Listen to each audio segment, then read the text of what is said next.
কি কেমন আছেন সবাই? হাজির হয়ে গেলাম সিভিক সেন্সে একটা নতুন এপিসোডে। লাস্ট একটা ভিডিও আমি বলেছিলাম যে গাড়িতে আপনারা যদি ড্যাশ ক্যাম লাগান তাহলে সেই ড্যাশ ক্যামেরায় কী কী ফিচার্স থাকা প্রয়োজন এবং কী কী বিষয়গুলো আপনাদের খেয়াল রাখা উচিত। আর আজকের ভিডিওতে আমি আপনাদের হাতে কলমে দেখাবো যে ড্যাশ ক্যাম কেনার পর সেটা কিভাবে নিজের গাড়িতে ইনস্টল করবেন। কারণ বাইরে ইনস্টল করাতে গেলে আপনাকে 500-1000 টাকা নিয়ে নেবে, সেটা আপনি করতেই পারেন, কিন্তু এটা খুব সহজ, আপনি নিজেও করতে পারেন, মজাও লাগবে, ভালোও লাগবে, ইটস ভেরি ইজি। তো চলুন তাহলে দেখানো শুরু করি। তো সবার আগে দেখুন, এই হচ্ছে আমার ড্যাশ ক্যামেরা। এটা হলো নেক্সট ডিজিটনের এস। এই মডেলটা কিন্তু এখন আর পাওয়া যায় না, এখন S2 মডেল পেয়ে যাবেন আপনি। তো এই মডেলটা উইথ জিপিএস আসে এবং উইথ জিপিএসই নেবেন, যেটা আগের ভিডিওতে আমি অলরেডি বলেছি। এছাড়াও নেক্সট ডিজিটনে কিন্তু প্রাইম বলে একটা মডেল আসে, যেটা হচ্ছে আপনার ডুয়াল ক্যাম, মানে সামনে পেছনে দু জায়গাতেই লাগবে গাড়ির। আর একটা জিনিস বলার, যেটা হচ্ছে নেক্সট ডিজিটনের যে এখন যে S2 যেটা, সেটা কিন্তু এর থেকেও বেটার, কারণ এটা ফুল এইচডি কোয়ালিটির ভিডিও রেকর্ড করে। আর S2 যেটা এখন মার্কেটে পাওয়া যায় সেটা কিন্তু 2K রেজলিউশন, অর্থাৎ ফুল এইচডিরও প্রায় 1.5 গুণ বেটার রেজলিউশনের ভিডিও কিন্তু রেকর্ড করতে পারে। আর নেক্সট ডিজিটনে এস যেটা আমি কিনেছিলাম, এটা 4200 টাকা মতো দাম পড়েছিল, আর এখন আপনি 4500 টাকায় এর থেকে বেটার কোয়ালিটির S2 পেয়ে যাবেন। তো এইটা খুব সোজা। এখানে দেখুন এই যে স্লাইডিং মেকানিজম আছে, আর এইখানে এই যে এখানে দেখতে পাচ্ছেন কি জানি না, দেখুন এই যে জায়গাটা, এইটা হচ্ছে এইটাকে প্রথমে একটা 3M টেপ থাকে, এটা এই ড্যাশ ক্যামের সঙ্গেই আসে।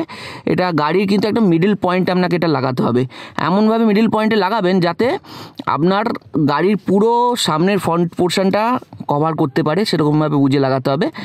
আর এইটা 3M টেপটাকে জায়গাটা একটু পরিষ্কার করে মুছে তারপর 3M টেপটা খুলে এখানে চিপকে দিলেই কিন্তু এরকম প্রেস করে দিলে এটা আটকে যাবে। এবার এখানে খুব ইজি, এরকম জাস্ট একটা স্লাইডিং মেকানিজম এটা, ওকে। তো এই স্লাইড করে এটা লেগে গেল। এবার বলি যে তারটা দেখুন, এই যে তার, এটা হচ্ছে টাইপ সি তার, আর এই তারটা এখানে কিন্তু কানেক্টিং তার, আপনি ওয়্যার যেটাকে বলতে পারেন। তো এই কানেক্টিং ওয়্যারটা কিন্তু এইখানে এই যে টাইপ সি কানেক্টর আছে, এখানে এরকম লাগিয়ে দিলেই আপনার কানেক্ট হয়ে যাবে। এবার যে তারটা আছে, তারটা কী করে আনবেন, আমি তারটাকে দেখুন এইখানে ভেতর দিয়ে এই তার যাচ্ছে এই ভেতর দিয়ে, এটা ভেতর দিয়ে, এখান দিয়ে ভেতর দিয়ে এনেছি। তো এটা খুবই ইজি। এবং এখানে দেখুন এই যে জিপিএস মডিউলটা আছে, এটাও কিন্তু একটা 3M টেপ দিয়ে এখানে কিন্তু আটকানো রয়েছে এই উইন্ডশিল্ডের ওপরই। তো জিপিএস মডিউলটাকেও আপনাকে আটকে দিতে হবে। আর এই যে ভেতরে এই পোর্শনটা দেখুন, এই তার বেরিয়ে আছে, এইটাকে আমি দেখাচ্ছি। এইখানেও কিন্তু এই তারটা এইভাবে ঢোকানো আছে ভেতরে। কীভাবে ঢোকাবেন, এই দেখুন একটা এরকম প্লাই টুল দেবে, এটা কিন্তু আপনার ক্যামেরার সাথেই থাকবে বক্সের মধ্যে। তো এই টুলটা দিয়ে না এরকমভাবে আপনি জাস্ট এরকম এরকম প্রেস করবেন, দেখুন এই প্রেস করবেন, ঠিক আছে, এরকম প্রেস করে এইখান দিয়ে বা এইভাবে এরকম এই যে এরকম প্রেস করে এই তারটাকে ভেতরে ঢুকিয়ে দেবেন, ঠিক আছে। তাহলে এর ভেতর দিয়ে এরকমভাবে তারটা যাবে, ঢুকে এইভাবে যাবে, দেখুন এই ঢুকছে এইখান দিয়ে। তো এইভাবে এর ভেতর দিয়ে আপনার তারটাকে নিয়ে যেতে হবে। তো দেখুন পুরো তারটা আমার ঢুকে গেল। এবার এইখানে দেখুন এই যে ট্রিমটা আছে, ট্রিমেও একই রকম, এই যে ট্রিমের ভেতরে এই যে প্লাই টুল যেরকম প্রেস করবেন, করলে দেখুন ফাঁক হয়ে যাচ্ছে। তাহলে এই ফাঁকের ভেতর দিয়ে কিন্তু আপনাকে তারটাকে ঢুকিয়ে নিতে হবে। ইটস ভেরি ইজি, খুব সোজা, কোনো ব্যাপারই না। এইভাবে আপনি এটাকে ঢুকিয়ে নিতে পারবেন। দেখুন এই ট্রিমটাকে আমি এরকমভাবে, এই দেখুন এখান দিয়ে এরকম প্রেসার দিচ্ছি, এখন ট্রিমটা খালি হয়ে যাচ্ছে, ঠিক আছে, এর ভেতর দিয়ে এরকম ঢুকে যাচ্ছে।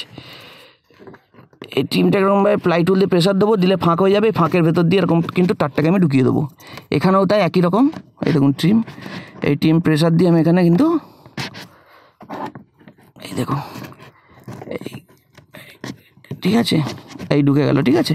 তাহলে এই দিকে এইভাবে ঢুকে গেল। আর এবার এই সাইডটা ঢোকানোর জন্য কী করতে হবে আপনাকে, এইভাবে এই দিকের ট্রিমটা এই যে রাবার বিডিং থেকে এরকম প্রেস করে, এই যে ট্রিম খালি হয়ে গেল, এই ভেতর দিয়ে আপনি এরকমভাবে এটাকে প্লেস করে দিন, ব্যাস।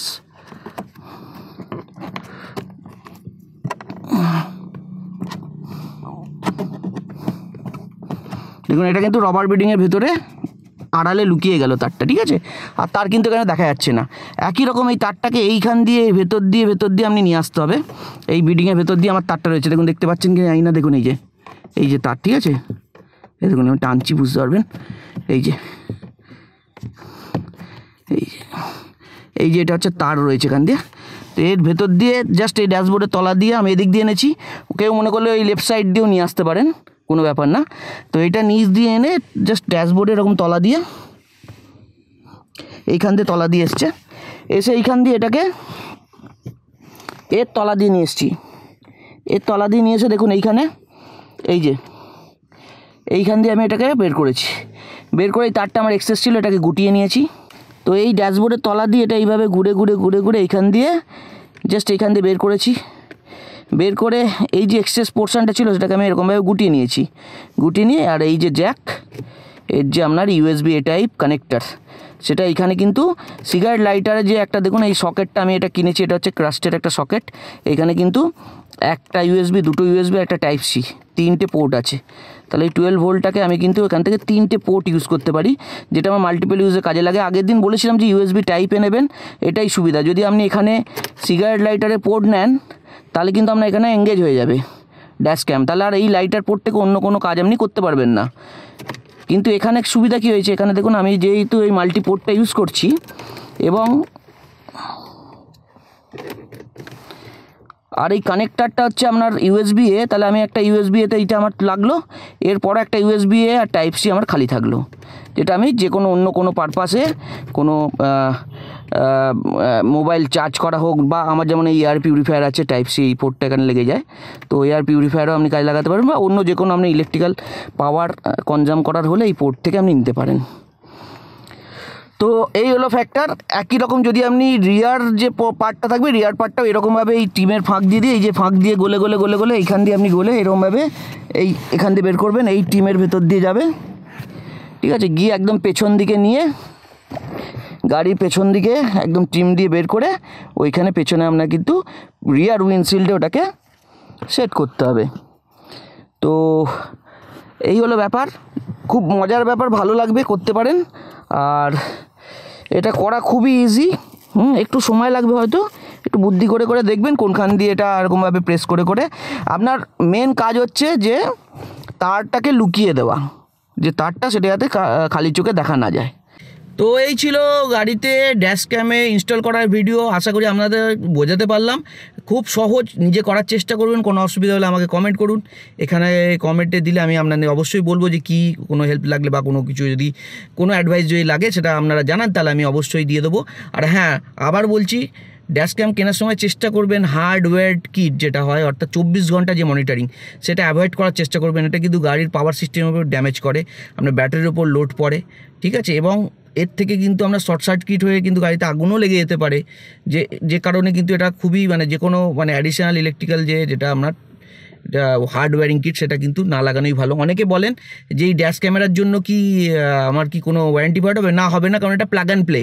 আপনার যে সিস্টেমে যে আউটপুট ইউএসবি, আপনার যে সিগারেট লাইটারের যে সকেট আছে এবং যে আপনার ইউএসবি আউটপুট আছে তার উপর বেস করেই করছেন, আপনি তো কোনো অন্য কোনো তার বা কোথাও জুড়ছেন না। যেমন আপনি হার্ডওয়্যার কিট লাগালে এটা আপনার কিন্তু ব্যাটারিতে জুড়তে হবে বা আপনার ইগনিশন ইউনিটের সঙ্গে জুড়তে হবে, তো সেটা কিন্তু আপনার এখানে হচ্ছে না, কাজে এখানে কোনো ওয়ারেন্টি ভয়েডের কোনো ব্যাপার নেই। তো আশা করি ভিডিওটা ভালো লাগলো, ভিডিওটা ভালো লাগলে একটা লাইক দিয়ে দেবেন, আর কিছু জানার থাকলে কমেন্ট করবেন। চ্যানেলে নতুন হলে অবশ্যই চ্যানেলটাকে সাবস্ক্রাইব করে নেবেন। আবার দেখা হবে আপনার সঙ্গে সিভিক সেন্সে আগামী একটা ভিডিওয়। সঙ্গে থাকুন, ভালো থাকুন, ধন্যবাদ।